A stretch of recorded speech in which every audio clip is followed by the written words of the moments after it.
Ever feel like your editing session spiraled out of control? One minute you're tweaking exposure, and the next, your photo looks like it's auditioning for a crazy sci-fi movie? Over-editing is a common mistake, but it's easy to avoid with a few simple tricks.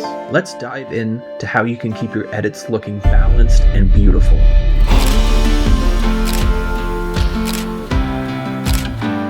The first tip, as always, is try to get it right in camera. Make sure you're properly exposed and your image looks good. Now that that's out of the way, a good starting place is you can always hit auto. Basically, this is what Lightroom thinks your photo should look like. From here, you can edit it or you can start fresh, but this is a good jumping off point. From here, you can activate the histogram indicators. Basically, you come up to the histogram here and click these little arrows. Basically, what this will do is it'll show in blue the darkest parts of your photo and the lightest parts of your photo. So if you've gone too far and you've really crushed the blacks, or if you've gone too far and you've blown out your highlights, it'll show up in blue. So for example, if I bring up the exposure on this photo, you start to see all that red, that's absolute white. You bring it down, that's absolute black. A little bit of both is generally fine if it works for the photo. Like you can see a little bit of red here and a little bit of blue there. You wouldn't ever notice that.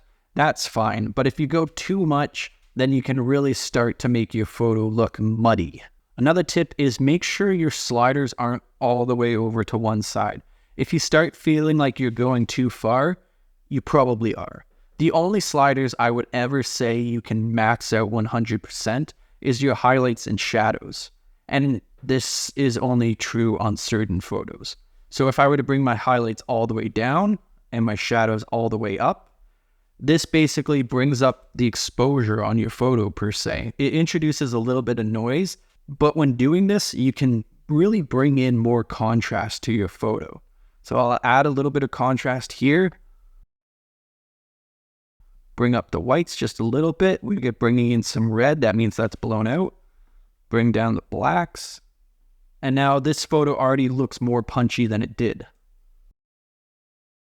Another thing I see people doing all the time is adding too much sharpening. When you import a photo into Lightroom, it'll automatically add some sharpening to the photo, but it'll add it to the entire photo. What I like to do is I like to hold Option on my keyboard and drag the mask button.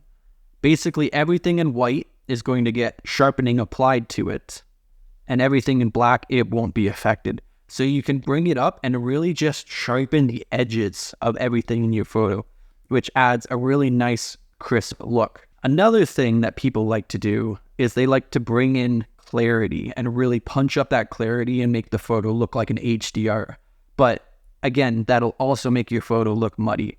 What I like to do is I like to bring up the clarity just a tiny little bit, and then I'll take a radial gradient or the brush tool, and I'll just basically paint in or a radial gradient over what I want my viewer to look at. In this case, it's this duck.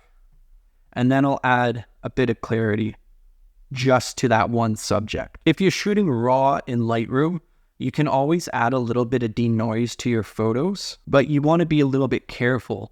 So this photo is relatively noisy, but if you see here that I brought it all the way up to 100, it'll make this kind of painterly, really noticeable AI effect to the photo, which just looks terrible.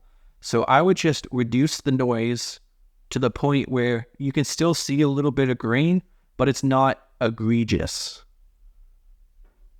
Now let's jump into masks. Masks are super helpful to really bring your photo to life, but again, like everything, you can overdo it.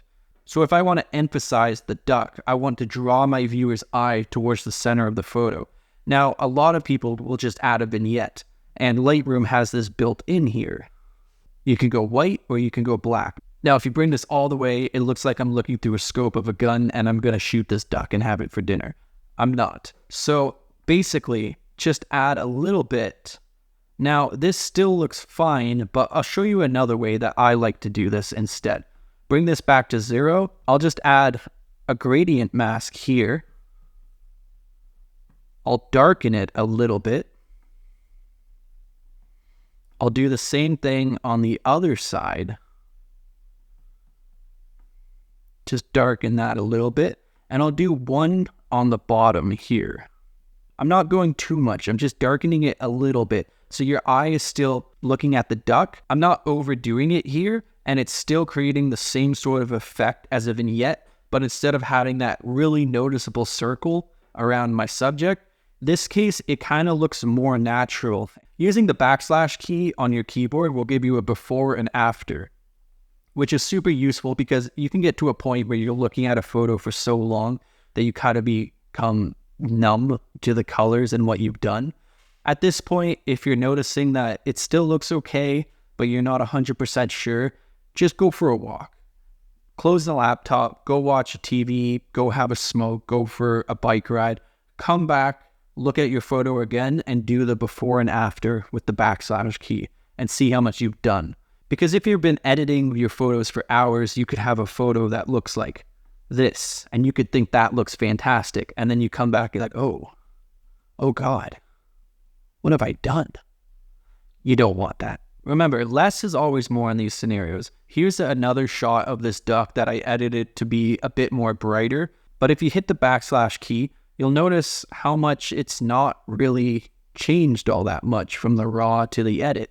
It's only a few things that have been tweaked in the photo just to make it a little bit more appealing, more dreamy. Here's a photo I took of the Badlands a little while ago. I featured this in another video, but we'll break down how much editing has gone into this photo because there's a fair amount, but it's also still at a point where it looks natural. So here's the before, the raw photo, and here's the after. All that's been done is the exposure in the sky has been brought down and the shadows have been brought up and a little bit of color has been added. We have gradients on the sides just to draw your eye in instead of using a vignette. Certain masks have been used to add some clarity or brighten up the darker areas. And there's one mask here that is just along this path. And I brought up the exposure on that path just so you notice it more, that there's an actual line going to this little mountain in the middle. And as for that, everything else is relatively standard. All my sliders, they're not maxed out. Saturation is actually brought down a little bit with vibrance being brought up.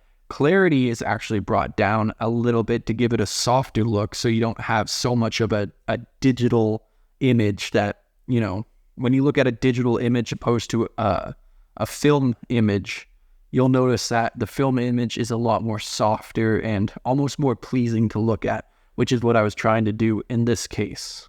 So I hope this little brief overview helps you with your editing, and let me know in the comments below if you're going to use any of these tips. And if you don't mind, subscribe.